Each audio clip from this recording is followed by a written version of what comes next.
برطانیہ، Australia, Canada اور پرتگال نے ریاست فلسطین کو بطور ایک آزاد اور خود مختار ریاست جس کا دارالحکومت مشرقی یروشلم ہوگا کو تسلیم کر لیا ہے، جبکہ اسرائیل نے ان ممالک کی طرف سے فلسطین کو تسلیم کرنے کے اعلان کو مسترد کرتے ہوئے دو ٹوک اعلان کیا ہے کہ فلسطینی ریاست کسی صورت نہیں بنے گی، جبکہ امریکہ کی طرف سے بھی ان تمام ممالک کی طرف سے فلسطین کو تسلیم کیے جانے کے فیصلے کو مسترد کرتے ہوئے اسے حماس کے لیے انعام قرار دیا۔ امریکی صدر ڈونلڈ ٹرمپ نے اس فیصلے کے بعد میڈیا کے ساتھ گفتگو کرتے ہوئے کہا کہ یہ دہشت گردوں کو ریوارڈ دینے کے مترادف ہے۔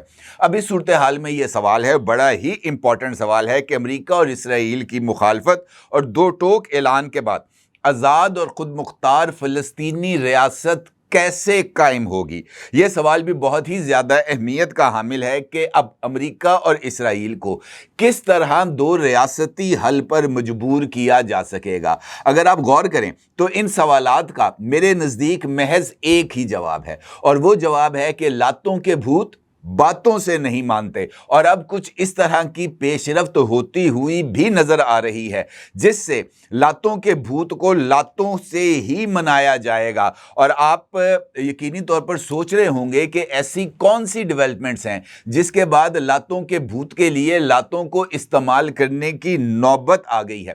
میرے اس استدلال کی چند وجوہات ہیں جو میں آپ کی خدمت میں رکھنا چاہتا ہوں۔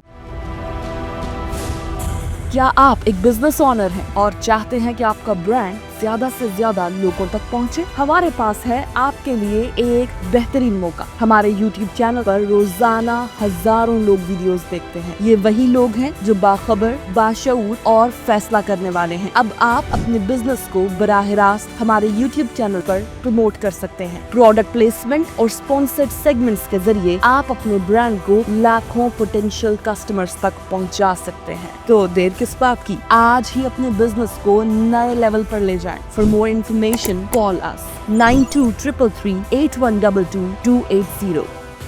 گزشتہ 48 گھنٹوں کے دوران جو انٹرنیشنل فرنٹس ہے وہاں پر چند بڑی امپورٹنٹ ڈیولپمنٹس ہوئی ہیں۔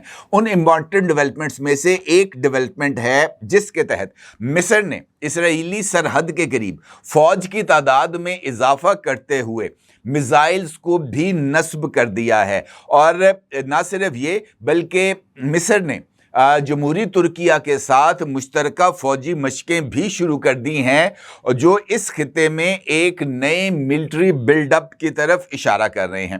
اور اس بلڈ اپ کے بعد اسرائیل کی طرف سے امریکہ کے ساتھ نہ صرف رابطہ کیا گیا ہے بلکہ امریکہ سے کہا گیا ہے کہ وہ مصر کو صحرائے سینا میں فوجوں کی تعداد میں کمی کے لیے اپنا اثر و رسوخ استعمال کرے۔ اس کا مطلب یہ ہے کہ اسرائیل کو مصر کے ملٹری بلڈ اپ اور ترکی کے ساتھ مشترکہ فوجی مشقوں سے حقیقی خطرہ لاحق ہو گیا ہے۔